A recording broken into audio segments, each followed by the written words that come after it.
It stopped raining for a short period. I see a little blue sky up here, so we decided to take about an hour's drive out to the foothills of Mount Rainier to a favorite state park of ours, and let the dogs experience the ride in the RV and what it's like to be at a campsite, even though it's only a temporary.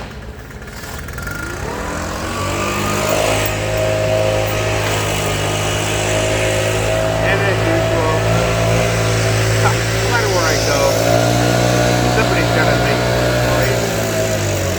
So I think I'll stop here and wait till this guy's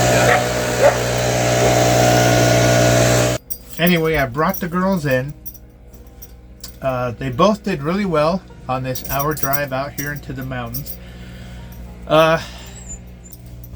Spirit here, I had snapped into the front seat nice and safe, and she just sat there the whole trip out and just looked out the big window and was a little anxious, but I reached over and pet her, calmed her down, talked to her, and she's done really well.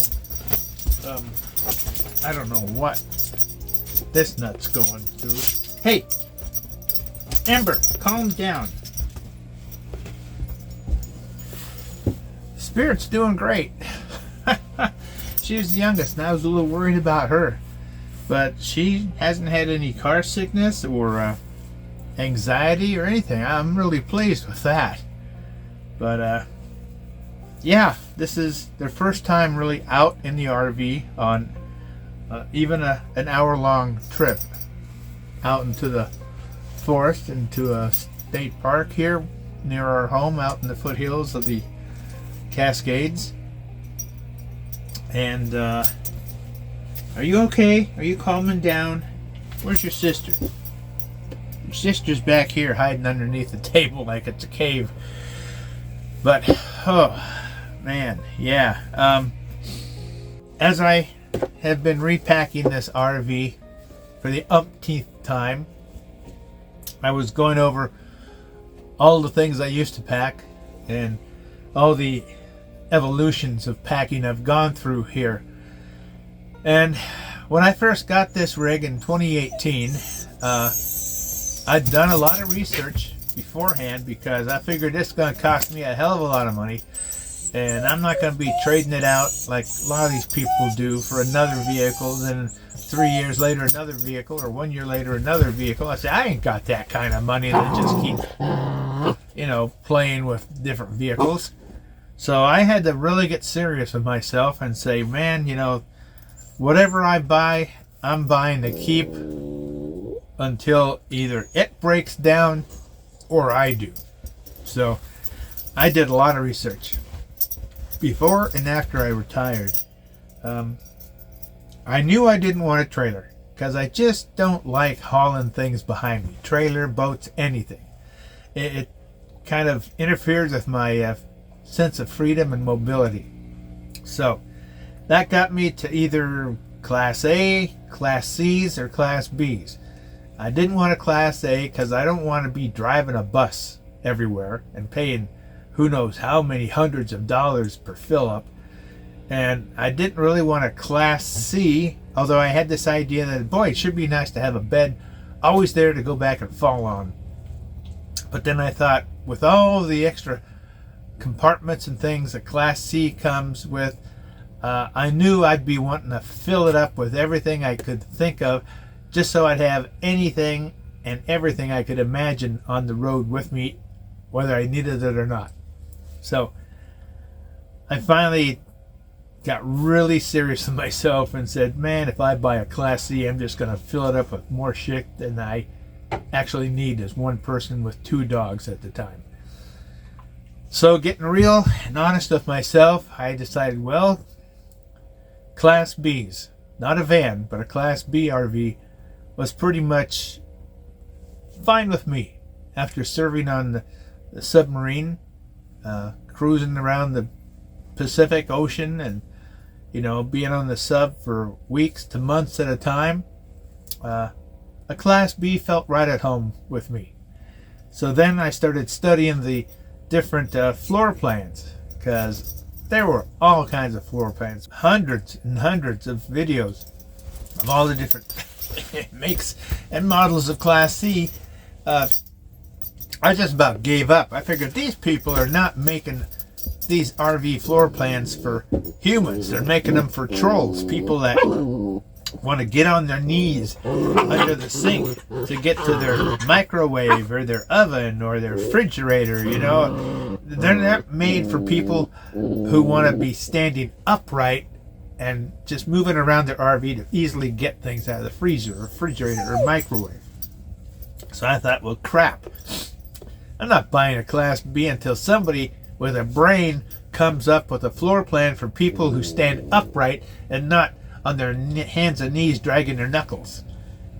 So I was just about ready to give up when I came across a website for Pleasure Ways, which was a Canadian built RV. And so I started looking at their videos, and I was extremely impressed. Like, man, these people got it figured out. So I started looking at all the RV videos they had. Very intricate, very detailed walkthrough of every make and model they had for like the last 10-15 years.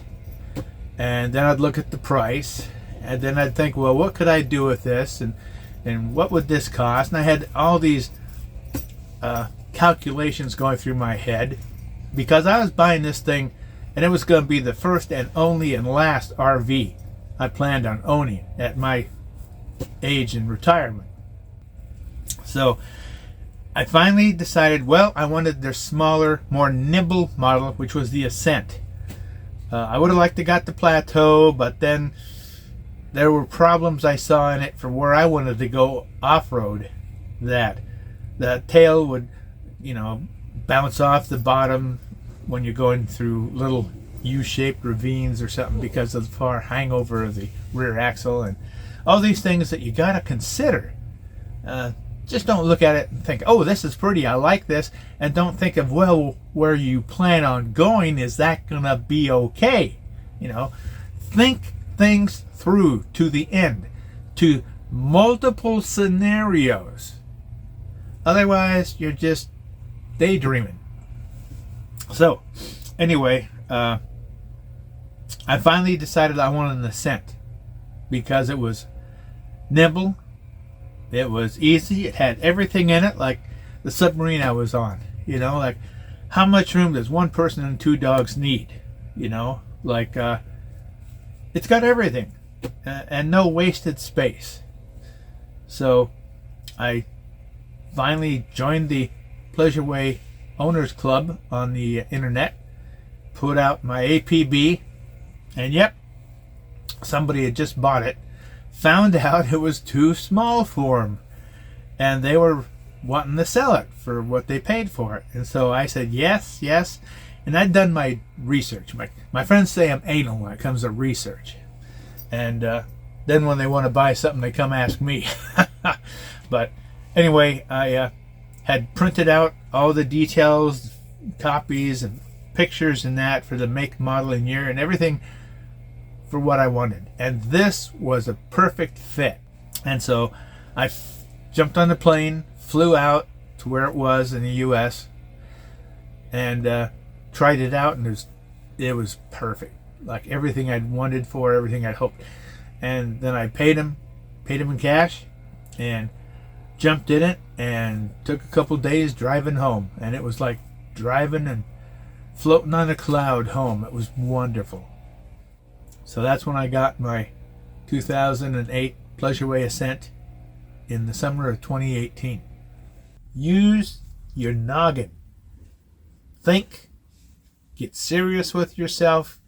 Make lists, because sometimes writing it down and seeing your ideas in print helps you truly visualize and mentally work through reality. I guess that's all I can say without rambling on. The girls, where are the girls? Let's see. Oh, hi, Spirit. I guess you guys can see Ember here. Spirit is underneath right here. Hi, Spirit. Hi. Well, I'm really happy with how they've done.